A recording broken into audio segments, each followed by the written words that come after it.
आइए हम लोग डिवाइसेस ऑफ पार्लियामेंट्री प्रोसीडिंग्स की बात को आगे बढ़ाते हैं। हम लोगों ने क्वेश्चन आवर, 0 आवर और हाफ एन आवर डिस्कशन, ये सारी चीजें थोड़ा थोड़ा सा देख ली। और अब ये देखते हैं कि इनके अलावा भी पार्लियामेंट्री प्रोसीडिंग्स में कुछ महत्वपूर्ण साधन हैं, कुछ प्रक्रियाएं हैं, जैसे मोशंस हैं, रेजोल्यूशंस हैं। और मोशंस में कई सारे मोशंस हैं, अभी हम आगे पढ़ते हैं उसको। बेसिक रूप से अगर हम समझें ये मोशन क्या है, प्रस्ताव क्या है, या हम जानते हैं कि सदन की प्रिजाइडिंग ऑफिसर की अनुमति के बिना कोई कितना ही अर्जेंट पब्लिक इशू क्यों न हो, उस पर बहस नहीं हो सकती। और प्रस्ताव, मोशंस और विभिन्न विषयों पे सदन जो है अपना निर्णय प्रस्ताव के माध्यम से प्रकट करता है। प्रस्ताव को सहमत होकर, प्रस्ताव पे सहमत होकर या असहमत होकर सदन अपना मत प्रस्ताव के माध्यम से ही प्रकट करता है। यानी विभिन्न विषयों पे हाउस जो है अपना डिसीजन जो है प्रस्ताव को एक्सेप्ट, मोशन को एक्सेप्ट या रिजेक्ट करके करती है। अब ये होता है कि सवाल की थोड़ा मोशन जान जाए कि मोशन क्या है, बताइए। ये मोशन वो डॉक्टर वाला मोशन नहीं है जो आपसे पूछा जाता है। ये मोशन एक संवैधानिक प्रक्रिया है। ये भाई सारी संसदीय कार्रवाई, जितनी भी संसदीय कार्रवाई है, वो सब प्रस्ताव के इर्द गिर्द ही घूमती है। एक विशेष प्रकार का प्रस्ताव जो है संकल्प भी होता है, आगे जब हम रेजोल्यूशन पढ़ेंगे तो देखेंगे। तो मोशन क्या है, मोशन की परिभाषा हम करें तो कहिए कि एक तरह का प्रपोजल है ये, जो जिसके माध्यम से किसी विषय पे सदन की इच्छा को जाना जाता है, ये मोशन है। ये जो है 3 तरह के होते हैं, सब्सटेंटिव मोशन, सब्स्टिट्यूट मोशन और सब्सिडरी मोशन। पहला हमारा है सब्सटेंटिव मोशन, जिसे हम महत्वपूर्ण प्रस्ताव भी कहते हैं। और महत्वपूर्ण प्रस्ताव ये स्वयं में वर्णित एक स्वतंत्र प्रस्ताव होता है। जैसे महाभियोग, राष्ट्रपति के विरुद्ध महाभियोग प्रस्ताव हो, ये एक महत्वपूर्ण प्रस्ताव है। या किसी इलेक्शन कमीशन या चीफ इलेक्शन कमीशन को हटाना हो, तो इस तरह के प्रस्ताव जो होते हैं ये महत्वपूर्ण प्रस्ताव होते हैं। ये स्वयं में वर्णित स्वतंत्र प्रस्ताव होते हैं। दूसरा है सब्स्टिट्यूट मोशन, स्थानापन्न प्रस्ताव। नाम से ही पता चलता है कि ये किसी जो ओरिजिनल मोशन जो होता है उसका स्थान लेता है, और जब ये इसको सब्स्टिट्यूट कर लेता है तो ये उसकी जगह ले लेता है। ये बात हुई। ये सब्स्टिट्यूट मोशन, स्थानापन्न प्रस्ताव, किसी प्रस्ताव की जगह दूसरा प्रस्ताव लाया जाता है तो उसकी जगह उसको जगह ये ओरिजिनल जो हमारा मोशन होता है उसको सुपरसीड कर जाता है। और तीसरा है सब्सिडरी मोशन, जिसे हम कहते हैं पूरक प्रस्ताव, सप्लीमेंट्री मोशन आप कह सकते हैं। तो ये सब्सिडरी मोशन क्या है, पूरक प्रस्ताव, ये तब तक नहीं पारित होगा जब तक किसके साथ मूल प्रस्ताव न हो। पूरक का मतलब ही है, पूरक तभी पारित होगा जब किसके साथ मूल हो, ओरिजिनल मोशन हमारा हो। ये 3 तरह के होते हैं, एक एंसिलरी मोशन और सुपरसीडिंग मोशन कहिए, और तीसरा जो है अमेंडमेंट मोशन। 3 तरह के ये जो सब्सिडरी मोशन होते हैं, जो पूरक प्रस्ताव होते हैं, ये 3 तरह के होते हैं। पहला होता है एंसिलरी मोशन, सहायक प्रस्ताव। सहायक प्रस्ताव जो है एक नियमित प्रक्रिया के रूप में विभिन्न कार्यों के निष्पादन में प्रयोग किया जाता है। ये ऐसा पूरक प्रस्ताव है जो नियमित प्रक्रिया के रूप में विभिन्न कार्यों के निष्पादन में प्रयुक्त होता है। जैसे कि आप देखें कि कोई प्रस्ताव लाया गया इस तरह का कि बिल को पास किया जाए, बिल पर विचार किया जाए। प्रस्ताव आया, बिल को पास किया जाए, बिल पर विचार किया जाए। ये क्या है, ये एंसिलरी मोशन है, ये सहायक प्रस्ताव है। बिल पे विचार किया जाए, बिल को पास किया जाए। और इसी तरीके से सब्सिडरी मोशन है, ये स्थान लेने वाले प्रस्ताव होते हैं। ये डिबेट के दौरान उस मामले का स्थान ले लेते हैं, लेने के लिए जाना, ये डिबेट के दौरान उस मामले का स्थान ले लेते हैं। जब चर्चा परिचर्चा हो रहती है तो ये स्थान लेने वाला इसका नाम ही है सब्सिडरी मोशन। ऐसे पूरक प्रस्ताव जो स्थान ले लेते हैं। यानी कहने का मतलब ये कोई अगर इस तरीके का प्रस्ताव लाया जाए विधेयक पर कि विधेयक कहा जाए कि किसी बिल पे वाद विवाद स्थगित किया जाए, किसी बिल पे वाद विवाद स्थगित किया जाए, तो ये क्या है? ये एक तरीके से सुपरसीडिंग, स्थान लेने वाला प्रस्ताव है। और एक तीसरे तरीके का जो पूरक प्रस्ताव होता है, इसे हम कहते हैं अमेंडमेंट मोशन। ये संशोधन प्रस्ताव है। ये जो हमारा ओरिजिनल मोशन के केवल एक भाग को परिवर्तित करने के लिए लाया जाता है, या कहिए इट सीक्स टू मॉडिफाई और substitute only A part of the original motion. किसी ओरिजिनल मोशन के, किसी मूल प्रस्ताव के केवल एक भाग को परिवर्तित करने के लिए, सब्स्टिट्यूट करने के लिए या मॉडिफाई करने के लिए लाया जाता है। ये अमेंडमेंट मोशन है। ये रही मोशन की बात। और अब थोड़ा सा देखते हैं डिवाइसेस ऑफ पार्लियामेंट्री प्रोसीडिंग्स में कटौती प्रस्ताव के बारे में। Closure motion. क्लोजर मोशन, अगर कोई सदस्य इस तरह का प्रस्ताव सदन में पेश करता है और ये क्लोजर मोशन एक्सेप्ट हो जाता है, तो ये होता है कि अब बहस को, डिबेट को रोक करके मतदान करा लिया जाए। और ये क्लोजर मोशन 4 तरह के होते हैं: सिंपल क्लोजर, साधारण कटौती, closure by compartment, kangaroo closure और गिलोटिन क्लोजर। ये 4 तरह के होते हैं। Simple closure, closure by compartment, kangaroo closure और गिलोटिन क्लोजर। सिंपल क्लोजर, साधारण कटौती का मतलब वही है कि अगर कोई सदस्य इस तरह का प्रस्ताव रखता है कि जो चर्चा हो रही थी, matter having been discussed, sufficiently discussed हो चुका है, इस पे पर्याप्त बहस हो चुकी है और अब इस पे मतदान करा लिया जाए। सिंपली यही सिंपल क्लोजर, साधारण कटौती है। और दूसरा है घटकों में कटौती, closure by compartment. Closure by compartment, इसमें यह होता है कि अगर हमारा कोई ऐसा बिल है या कोई लेंदी रेजोल्यूशन है, तो उसको छोटे छोटे समूहों में, ग्रुप्स में उसको डिवाइड कर दिया जाता है और डिबेट में इस भाग पर एज ए होल, पूर्ण के रूप में चर्चा की जाती है और बाकी के जो संपूर्ण भाग को चर्चा की जाती है और संपूर्ण भाग को मतदान के लिए रखा जाता है।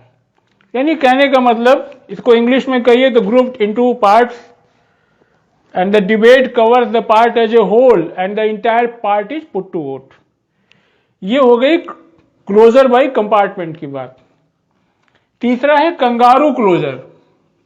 The word kangaroo closure was coined in 1911 में।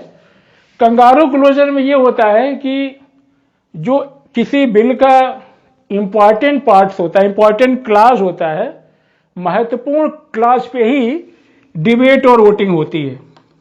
जो इंपॉर्टेंट क्लास होते हैं उन्हीं पे डिबेट और वोटिंग होती है। कंगारू क्लोजर में शेष भाग को छोड़ देते हैं, जो अदर, उसके जो अदर क्लासेस होते हैं उन्हें छोड़ देते हैं और उन्हें पारित मान लिया जाता है, उन्हें जो है पारित मान लिया जाता है। ये कंगारू क्लोजर हो गया। चौथा है गिलोटिन क्लोजर। ये बड़े महत्व का होता है, खास करके हमारे बजट सेशन में सरकार इससे बहुत फायदा उठाती है। और आप जानते हैं कि हमारे पास 50 से ज़्यादा मिनिस्ट्रीज हैं और इन मिनिस्ट्रीज की जो ग्रांट्स होती हैं, उन सारे ग्रांट्स को डिटेल में देखना, पढ़ना और एक एक पे चर्चा कराना, संसद के नियत एक जो समय होता है वो कितना कम होता है, एक नियत टाइम होता है, एक फिक्स टाइम होता है, उसमें 50 से अधिक मिनिस्ट्रीज हमारी हैं।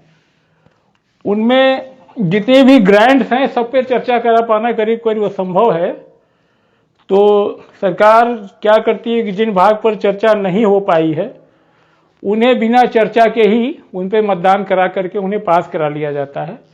गिलोटिन यही होता है कि कुछ भाग पे चर्चा तो हो जाती है लेकिन कुछ पे नहीं हुई है। जिन भाग पर चर्चा नहीं भी हुई है उन्हें उनके साथ साथ जिन पे चर्चा हो गई है के साथ मतदान करा के उसको पारित करा लिया जाता है। उसी को कहते हैं गिलोटिन। ये प्रस्ताव गिलोटिन प्रस्ताव हो गया, और गिलोटिन में क्या होता है कि उसको मतदान करके पारित करा लिया जाता है। चर्चा अगर नहीं भी हुई है तो जो भाग का चर्चा हो गया उसके साथ ये संक्षेप में कटौती की बातें हैं। आइए अब थोड़ी चर्चा हम कर लेते हैं विशेषाधिकार प्रस्ताव पे। प्रिविलेज मोशन, विशेषाधिकार प्रस्ताव। हम जानते हैं कि संसद सदस्यों को आर्टिकल 105 और विधानमंडल के सदस्यों को 194 के अंतर्गत जो है विशेषाधिकार प्राप्त हैं। और इस प्रस्ताव को तब लाया जाता है जबकि किसी सदस्य को ये लगता है कि माननीय मंत्री द्वारा सदन में कोई ऐसा रॉन्ग और डिस्टॉर्टेड फैक्ट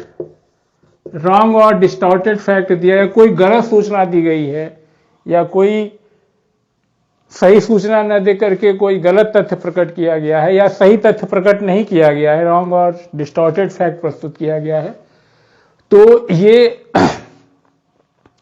इससे सदन का या किसी सदस्य का या कई सदस्यों के विशेषाधिकार का हनन हुआ है।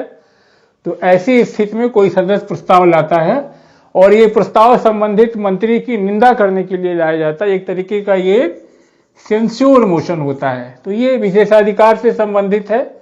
विशेषाधिकार प्रस्ताव, अगर किसी मंत्री के द्वारा कोई ऐसा बयान दिया गया है जो सही तथ्य को प्रकट नहीं किया गया या गलत तथ्य दिया गया है, तो गिविंग रॉन्ग फैक्ट और डिस्टॉर्टेड फैक्ट है, तो कोई सदस्य को ऐसा महसूस होता है कि ऐसा हुआ है, तो इस तरह का प्रस्ताव लाया जा सकता है और ये संबंधित मंत्री की निंदा करने के लिए होता है। यही संक्षेप में विशेषाधिकार प्रस्ताव की बातें हैं। और दूसरा है एडजॉर्नमेंट मोशन, जिसे हम स्थगन प्रस्ताव कहते हैं।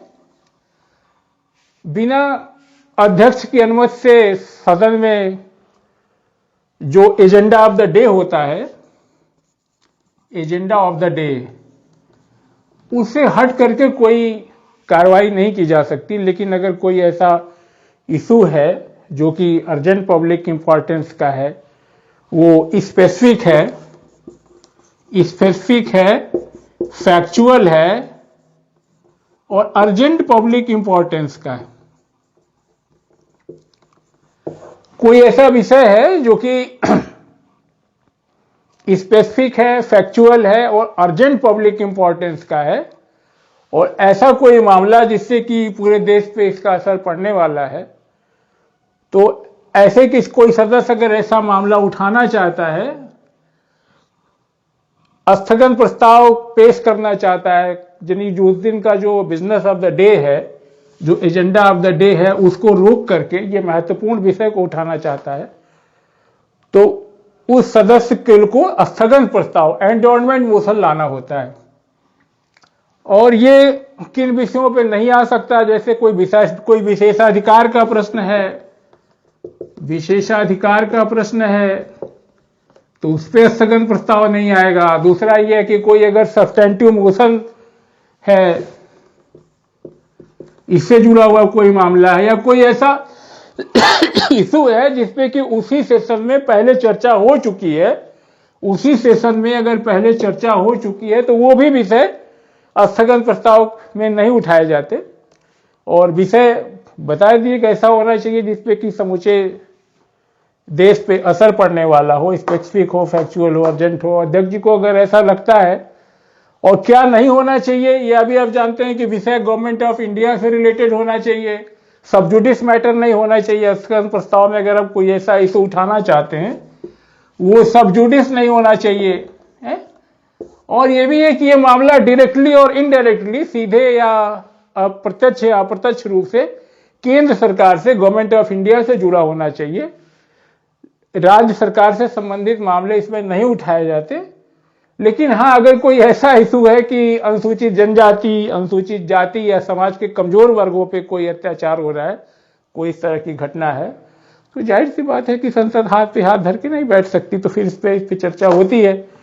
जैसे उदाहरण स्वरूप आप देखें कि 7वीं लोकसभा में कुछ विषय पे चर्चा हुई, जैसे दिन शराब पीने से 8 व्यक्ति मर गए और कई बीमार हो गए, तो इस चीज पे लेकर के स्थगन प्रस्ताव लाया गया और चर्चा की गई। तो जो महत्वपूर्ण विषय होते हैं, अब ये हो गया कि क्या विशेषा कौन चीज लाई जा सकती है, matter specific, factual, public importance का होना चाहिए, क्या नहीं होना चाहिए, विशेषाधिकार का प्रश्न सब्सटेंटिव मोशन से रिलेटेड नहीं होना चाहिए, मैटर सब जुडिस नहीं होना चाहिए, ये सारी चीजें हैं। और इसमें कोई इस तरह का मामला जो सब जुडिस वो नहीं होना चाहिए, गवर्नमेंट ऑफ इंडिया से मामला सीधे जुड़ा होना चाहिए, राज्य सरकार से जो बहुत जुड़े मामले हैं, जो जैसे अनुसूचित जाति जनजाति पे कोई एट्रोसिटीज है कमजोर वर्गों के लिए, तो इस पे संसद में बहस हो सकती, ये बात हो गई।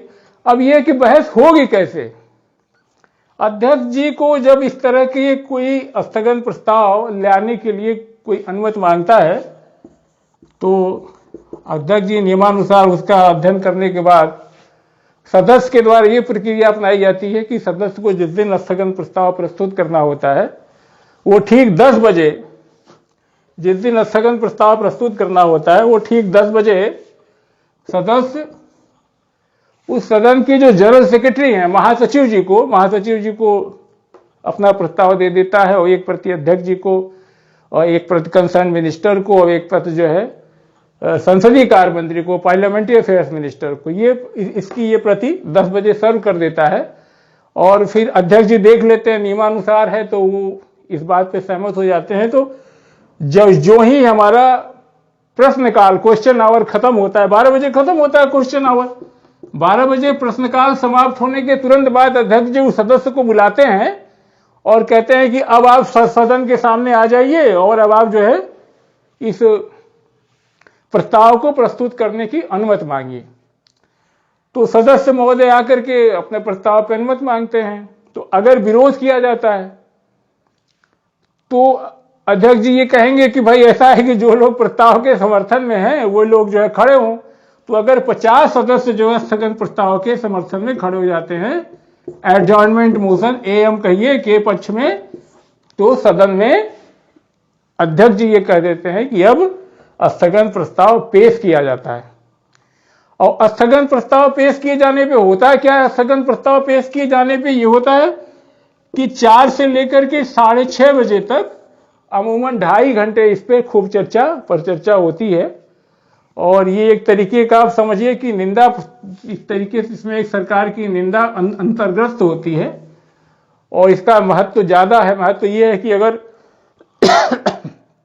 ये स्थगन प्रस्ताव पास हो जाता है और सरकार इस प्रस्ताव को रोक पाने में असफल होती है, तो ये माना जाता है कि अब सरकार, अगर अविश्वास प्रस्ताव लाया जाएगा तो नो कॉन्फिडेंस मोशन की स्टेज में सरकार बचेगी नहीं। ये स्थगन प्रस्ताव का महत्व है। और अब हम देखते हैं ध्यानाकर्षण प्रस्ताव। ध्यानाकर्षण प्रस्ताव, कॉलिंग अटेंशन मोशन, ये ध्यान दिलाने की जो अवधारणा है ये भारतीय देन है। जिस तरीके से हमारा शून्यकाल संसदीय प्रक्रिया में भारतीय देन है, इसी तरीके से ध्यानाकर्षण में की जो धारणा है ये भी जो है भारतीय देन है। हालांकि शून्यकाल बताया कि कोई रूल ऑफ प्रोसीजर में नहीं है, लेकिन ये ध्यानाकर्षण प्रस्ताव ये जो है ये नियमों में 1/1/1954 को जो है ये प्रक्रिया में नियम सम्मत है, ये शामिल किया गया रूल ऑफ प्रोसीजर में 1/1/54 से है। और ध्यानाकर्षण प्रस्ताव का महत्व इसलिए है कि इस तरह की किसी प्रक्रिया की कमी महसूस की जा रही थी, क्योंकि स्थगन प्रस्ताव में सरकार की निंदा अंतर्ग्रस्त होती है। इसलिए सरकार इस तरह के प्रस्ताव से कि जिसमें यह पता चले कि सदन में उसकी स्थिति क्या है, चर्चा पर चर्चा से किनारा करती थी। तो ये जो है इसका क्षेत्र एक तरह से कहें कि जो कि निंदा प्रस्ताव था इसलिए काफी सीमित था।